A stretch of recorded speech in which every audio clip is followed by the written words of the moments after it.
Hello. Alright. This is going to be I don't even know anymore. Another video on writing tips. And as you can see, this one I'm actually shaved and prepared for somewhat, as much as I get. Alright, let's get into this. So this is the episode on plots and revising your story to first expand your plot out and add more actions, and if that's where you are in your story, but also talk about trimming back and reducing the amount of subplots or the amount of just time or space that your story takes up, and having and we'll have multiple perspectives, both addition and subtraction from your story, depending on where you are and what you need.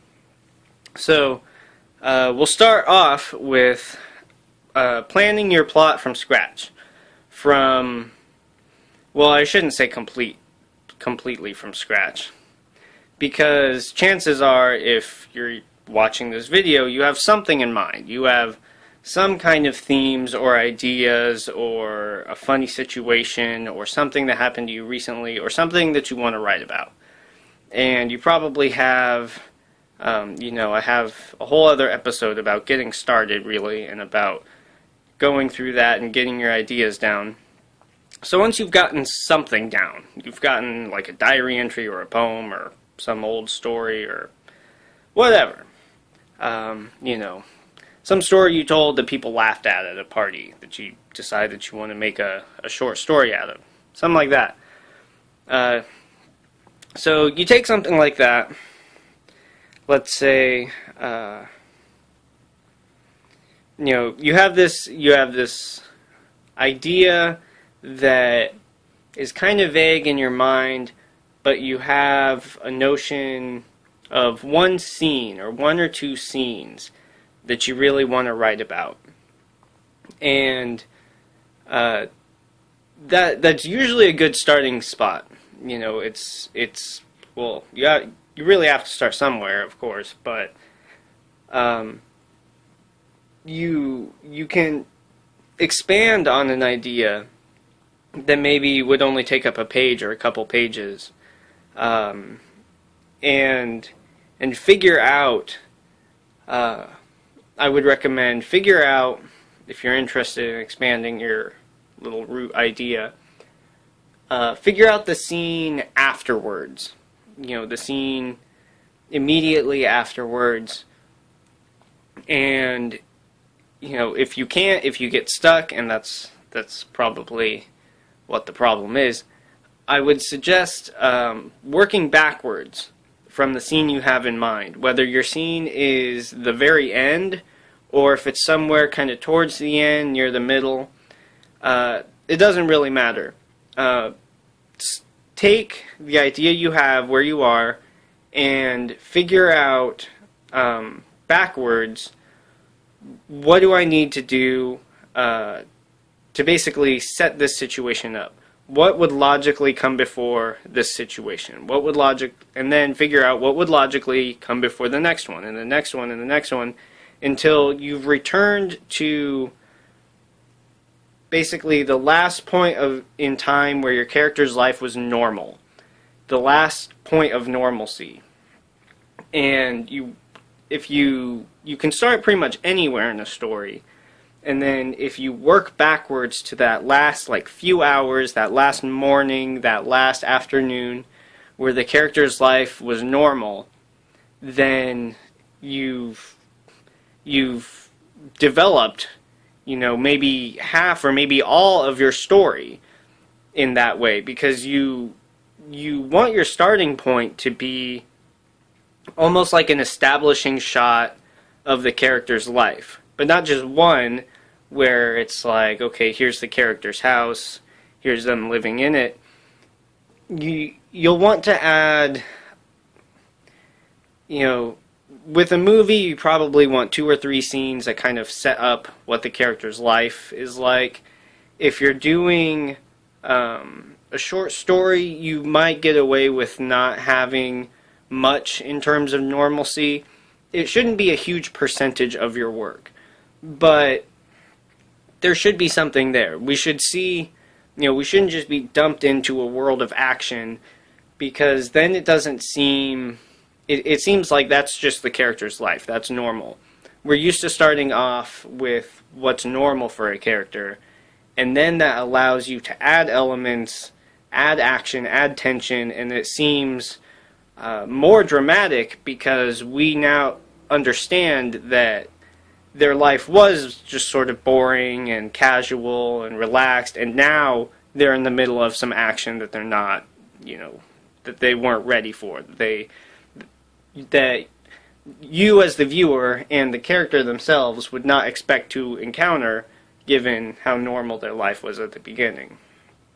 So if you start with something in mind and then work backwards to sort of that point of normalcy, that last point of normalcy, that'll give you a really good idea for the first act, basically, of your story, and maybe much of the second act. Okay, and then as far as working forward from that goes, part of what you'll have to have in mind going backwards, and you'll get ideas for your ending as you work backwards towards this point of normalcy, as you figure out, who your main antagonists are, what the big diabolical forces in this universe are. As you figure that stuff out, working backwards, your ending will become more and more clear. But what's also important is that you should figure out your final showdown, like your final boss fight, basically, as soon as possible in the writing process, because you want everything to be leading towards that. You don't want it to feel like your characters just kind of screwed around for hundreds and hundreds of pages, and then the author got bored, so then they fought a dragon, and the dragon happened to be king of the whole realm, and now the characters, without any explanation, without any, exposition that any of this is what they were working for, if you just kind of drop it out of nowhere and say, oh, and then everything's great, that's solved, that's the end, and then you walk away from it, it's going to feel very disconnected. It's going to feel like you just got bored with it. Even if that's not the case, even if you were working to develop all of these little subquests, all of these little actions and encounters that happen along the way, and you want it to end this way. But if it doesn't, so I'm almost getting onto a new topic. If you, okay, let's say you have your ending in mind. That's going to make it much easier to like I said, to make sure every point along the way is working towards that final goal, instead of just having a bunch of random actions that don't lead to one another, that don't logically follow one another, and then it just ends. That's going to be weak. What you want is, you don't want to feel like somebody could take the first chapter, the first episode of your work, and then watch all the middle episodes out of order, and then watch the final episode or read the final chapter. If your work feels like that, it's going to feel like a collection of short stories with a weak framing device. It's not going to feel like a coherent epic, a coherent story. It's just going to feel like a bunch of stuff. And that's not necessarily what you want your story to be. Sometimes stories can just be like kind of a walk in the park, where it's just some things happen and then it's over. But it's far more compelling to be reading about people trying to accomplish something, about people trying to reach a goal and going through several events leading up to that goal. Even if they don't finish that goal, even if they fail at the end, at least everything pointed towards that one event and that one climactic scene. And that's almost always more rewarding than just kind of scenery and conversations about philosophy here and there and a couple jokes, but nothing really amounts to anything, you know. And we all write stories like that sometimes, but they're the kind of thing that's much more fun to write than they are to read usually. They're much more for kind of the practice of writing and less for people who want to sit down and be immersed in a story, in a, you know, kind of a heroic tale. I guess sometimes people want to read about universes where not a lot of stuff happened, but I'm usually not one of those people. I like to feel like there's a point to what I'm reading, even if it's not like an explicit lesson or political message. I like to feel like the story's going somewhere, like I can understand what the character's doing from moment to moment without the character explaining it, because I know what their ultimate goal is. And that helps a lot. That structure, that ultimate goal, that helps worlds. Alright, part 2. Building parallel subplots. And this is related to kind of expanding out your plot line, but this is where things get more interesting. Instead of just having one kind of linear tale from start to finish, scene to scene to scene to scene, all the same people, now you get the chance to kind of weave in other things. And subplot scenes are very useful for two things. First, they're primarily useful. Well, it's hard to say which of these is more important, but they're primarily useful for reinforcing the theme of your main story. Like, let's say your main story is about a vigilante fighting for justice or something.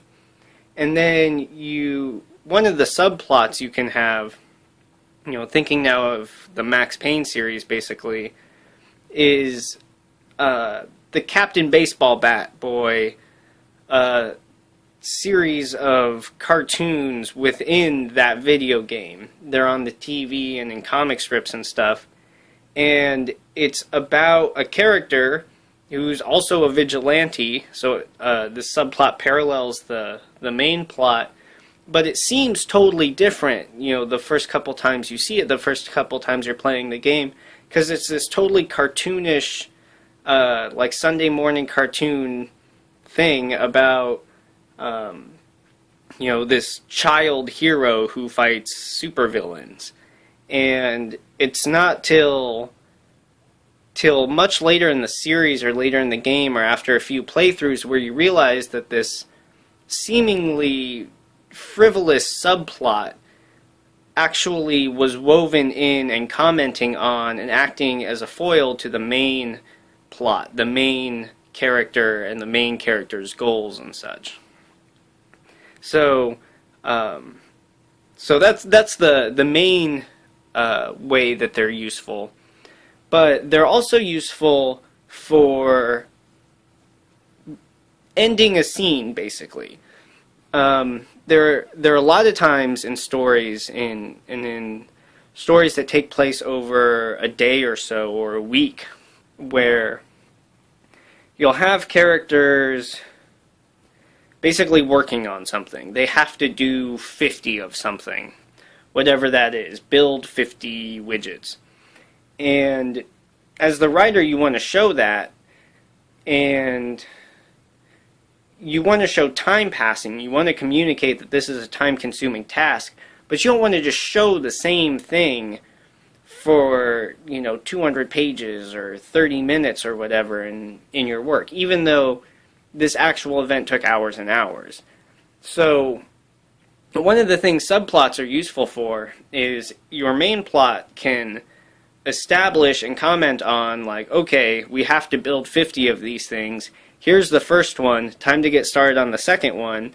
And then you can cut away to your subplot and then explore some kind of funny, quirky comment on, not direct comment on, but this kind of side story that deepens the viewer's understanding of your work.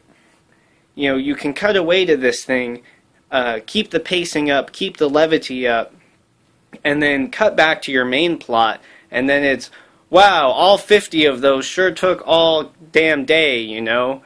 And then that communicates to the viewer, the reader, that time passed, and for these characters it was excruciating, but the viewer didn't actually have to sit and experience that whole boring thing with them. And it, you know, it's the kind of thing where a lot of times you won't even realize it. You know, characters will just say, like, okay, it's time to drive somewhere, and then it'll cut to a subplot that has a similar theme to the main plot, and then it'll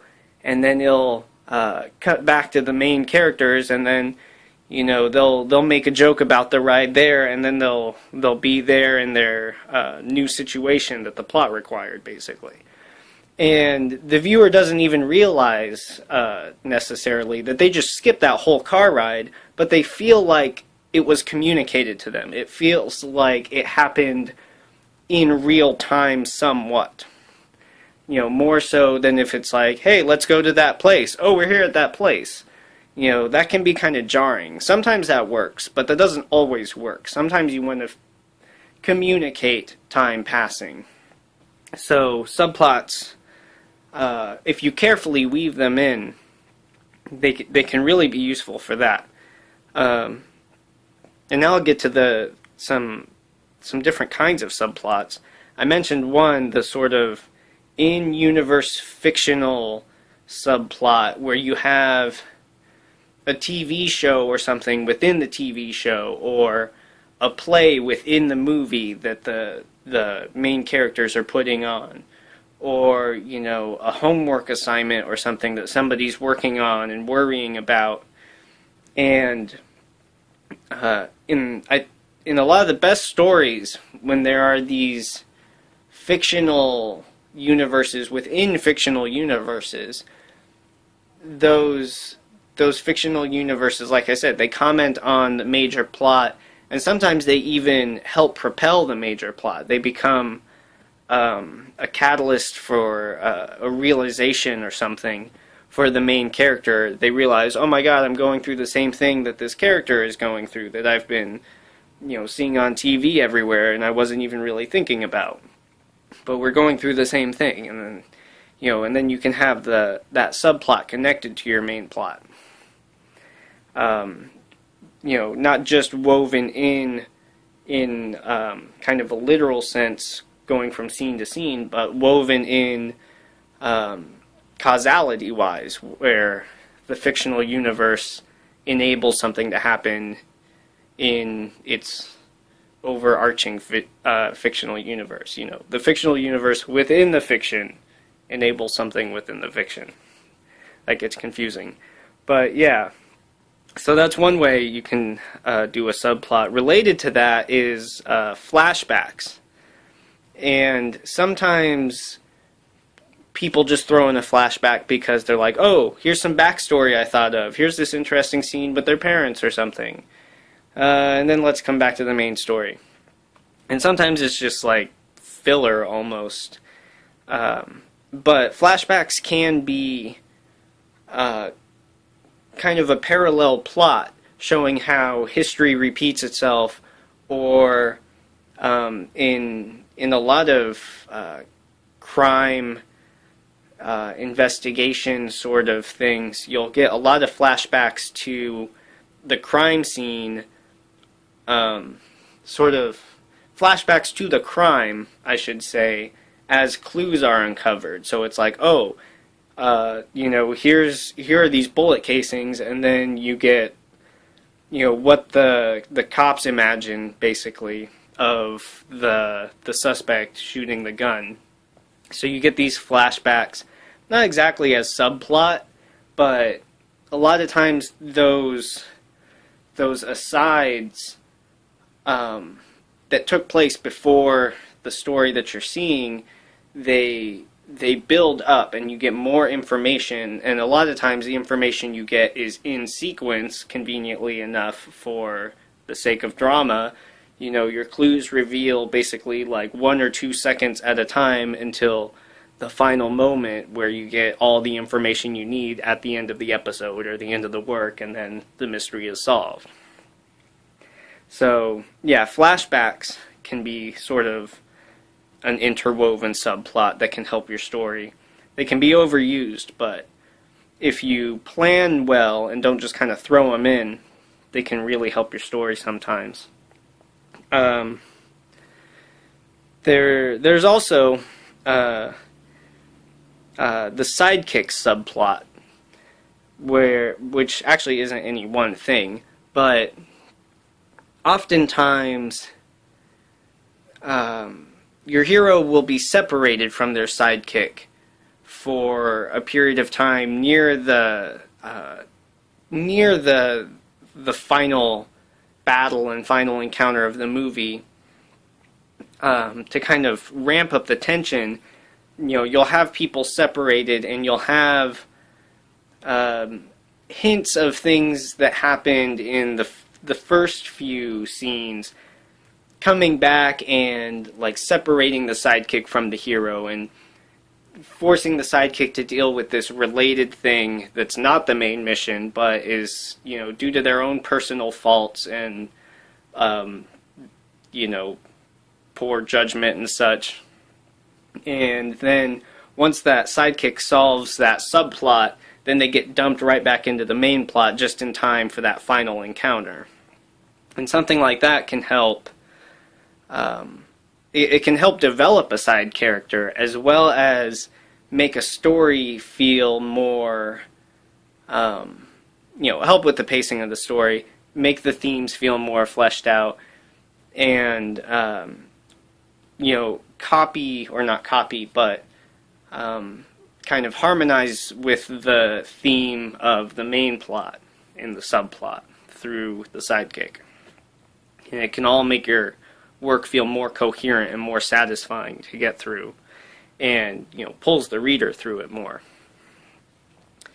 Alright, and so the last subplot that I want to mention, which leads me to topic 3, which is trimming back subplots, is the romantic subplot, known affectionately on TV tropes as the romantic subplot tumor, because it is very easy, once you decide, oh, I'm going to throw a love story into this, to make it so you devote all your time and all of the length of the movie and all of the length of the story to exploring this romantic subplot, which wasn't even the focus of your story originally, and like wasn't even the thing that drove you to write the story. But you're just like, oh, I'll give the hero a love interest, and then you feel compelled to justify the love interest, you know, and make it seem realistic. So you're like, oh, they have to have a scene where they meet, and then they have to have a first date, and then they have to have some trials to their love and some misunderstandings to work through. And it's like, okay, this was supposed to be about fighting monsters, and now you've spent 45 minutes on a romantic comedy plot. And, you know, if you do something like that, you're probably going to feel like your story strays away from its point or its main intention, especially if you have 2 or 3 love interests going and love triangles and stuff that are all added later or all just kind of develop as you're writing. It's going to be very, very tempting to to just let it all kind of spin out of control. So romantic subplots are something you can add, but chances are, just considering how writers are, chances are you're probably going to be trimming back your romantic subplots as you do more and more revision and realize that, you know, the romance is nice in here, and the, you know, the jokes back and forth is all romantic and cute and stuff, but the story's really about something else. And, you know, maybe the love interest character can stay in the work and, you know, just not have as many scenes, or maybe the love interest just needs to be scrapped because they just take up too much of the story and don't add enough. But, you know, if you're setting out to do something romantic that also involves aliens or something, you know, if that's what you're setting out to do, then it can work, you know, but it's easy to just kind of turn something into a soap opera without realizing it, or without, you know, just by trying to keep things interesting but not necessarily following the main storyline.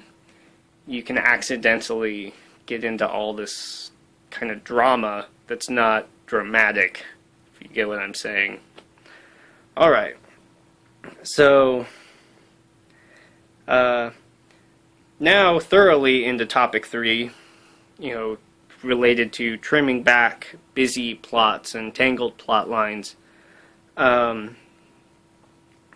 I've mentioned this in the previous video, but one of the things that I think is always good to look at is how many characters can be combined into a single character.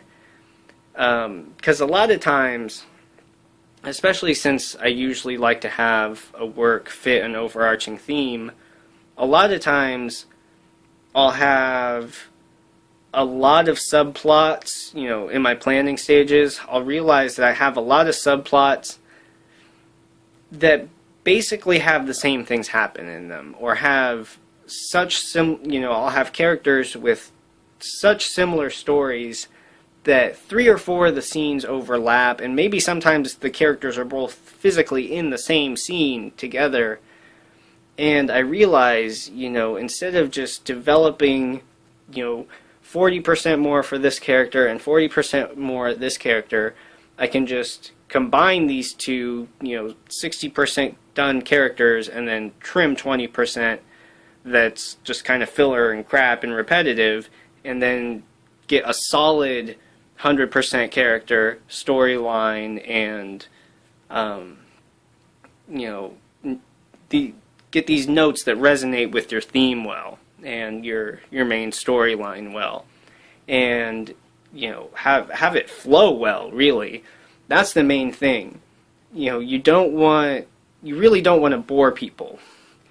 You know, you have to keep in mind that basically everybody viewing or reading anything that you do, anybody listening to any, you know, anything you write, they have their phone with them at all times, and if they get bored, they're going straight to that. They're going to be done with your work, they're going to be on to another page, they're going to be into their pocket, they're going to be, you know, checking their email, they're going to be doing other things if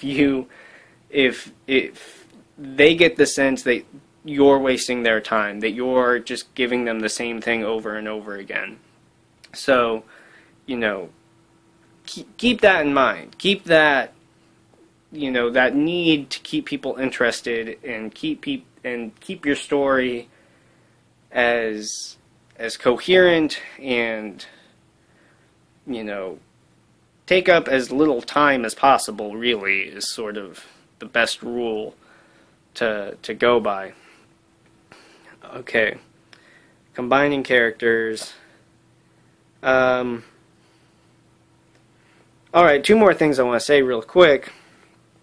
Backstory and exposition. A lot of times,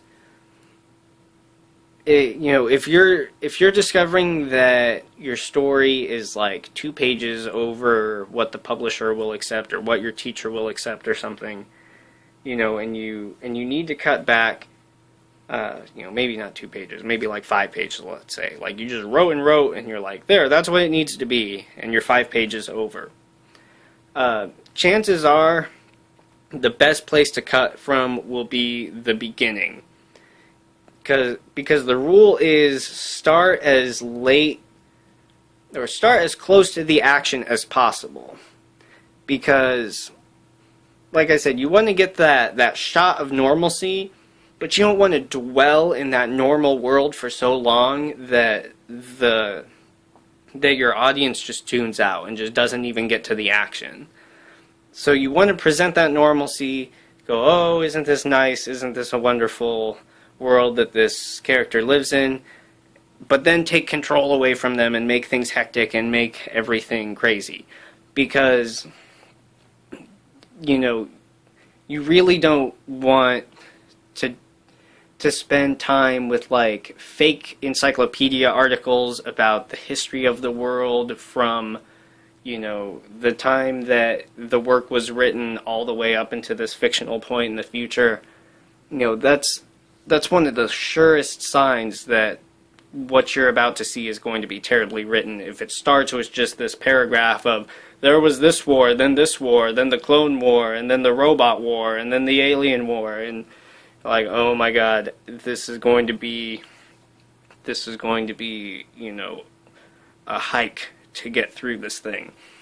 A lot of video games, a lot of terribly written video games start like that. And it's, don't just load your beginning up with backstory, because chances are it's not. All of that fictional history that you make up is not going to be necessary up front. And you don't want to just present it all in chronological order.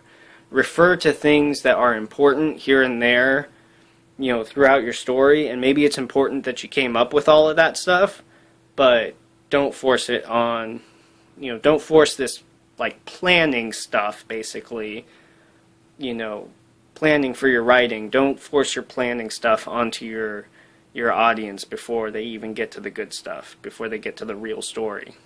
Save that for some later behind-the-scenes stuff if they really care. Make it extended universe or something like that. Which leads me to my final point about trimming back plots and subplots and all of that.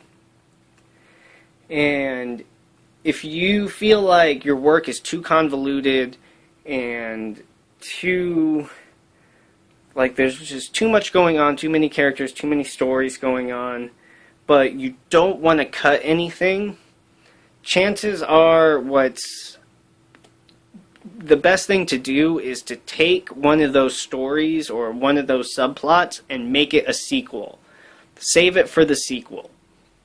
There have been several stories that I've written where in the planning stages and late in the planning stages I have just so much to pour into all this stuff, and then I realize, I really only, this assignment or whatever is really only like 10 or 15 pages, and I have like a novel's worth of planning, basically. Not like finely planned down to the second, but I'll have planned a huge arc, and I only have like this much stuff to show. So one of the things to keep in mind is sometimes if you have a whole lot of ideas that you're trying to get into a single story, keep in mind that sometimes it won't fit into a single story. That you really just have to make this other stuff a sequel, or make it an also-quel, where it takes place in the same universe, but it's just a different character, or it's just an examination of a side character and the things that character was doing during the main movie, but it's a side thing. Disney does stuff like this a lot, where they'll take a side character and basically give them a whole movie on their own, and it'll almost, it'll take place almost during you know, sometimes during the same time frame as the main story, it'll just have more focus on the side character. You know, and depending on your medium, sometimes that's perfectly respectable to do. Sometimes it's a weird thing to do in movies, but like if you're doing fiction or comics or something like that, you can easily extract a subplot that gets too big from your first story and turn it into kind of a parallel sequel, or a sequel that actually just comes after the first movie, you know, in sequence, like sequels usually do, thus the name. So yeah, I guess those are all my points. That's most of what I wanted to say, and that's so good luck. Good luck planning out your plots, coming up with actions. I guess the last thing I want to say is, if you get through all this stuff and, you know, during it and all the way throughout, keep in mind the backwards outline.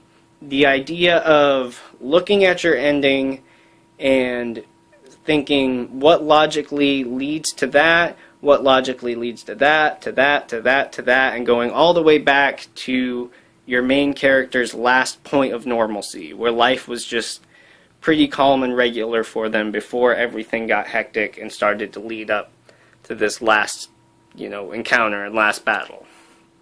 And if you keep that basic sort of logical structure in mind, and, you know, weave in the subplots with a similar theme whenever, you know, whenever it makes sense and whenever it fits the pacing of your story, then no matter what the length of your work, it'll flow pretty well and it'll feel coherent. Unless you are terrible at spelling and grammar and stuff, and then there's probably no helping you. But that's a totally different series of videos, and maybe I'll make those, maybe I won't. Good luck, though. Good night.